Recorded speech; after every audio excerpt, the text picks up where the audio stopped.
మంచు మనోజ్ ప్రస్తుతం భైరవం సినిమా ప్రమోషన్స్లో బిజీగా ఉన్నారు.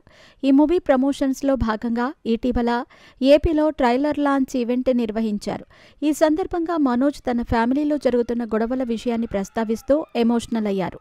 తనకు ఇబ్బందులు ఉన్న సమయంలో ఆ పరమశివుడే డైరెక్టర్ విజయ్ రూపంలో వచ్చి భైరవం సినిమా ఆఫర్ ఇచ్చాడని చెబుతూ, శివుడిని శివయ్య అని పిలిస్తే రాడు, ఆయన్ని మనసారా తలుచుకుంటే మా దర్శకుడి రూపంలోనో మీ అందరి రూపంలోనో వస్తాడు అంటూ పరోక్షంగా కన్నప్ప సినిమాలో మంచు మనోజ్ చెప్పిన శివయ్య డైలాగ్పై కౌంటర్ వేశాడు. అది కాస్త నెట్టింట బాగా వైరల్ అయ్యింది. తాజాగా శివయ్య కామెంట్స్పై మంచు మనోజ్ స్పందించాడు.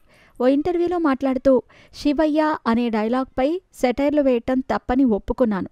సినిమా అంటే ఒక్కటి కాదు, అందులో ఎంతోమంది పనిచేస్తారు. ఆ డైరెక్టర్, మ్యూజిక్ డైరెక్టర్ ఇలా ఎంతోమంది కష్టపడతారు. మోహన్ లాల్, ప్రభాస్ ఇలా అందరూ కష్టపడి సినిమా చేశారు.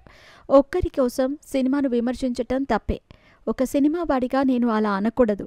ఎప్పుడైనా ఏదైనా అని ఉంటే కన్నప్ప టీంకి క్షమాపణలు కోరుతున్నాను. అవి ఎమోషనల్గా చేసిన కామెంట్సే తప్ప మరో ఉద్దేశం నాకు లేదు. కన్నప్ప సినిమా గొప్ప విజయం సాధించాలని కోరుకుంటున్నాను అని మనోజ్ అన్నారు.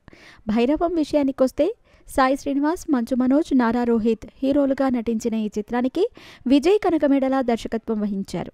జయంతి లాల్ గడా సమర్పణలో కె రాధామోహన్ నిర్మించిన ఈ చిత్రం ఈ నెల 30న విడుదల కానుంది.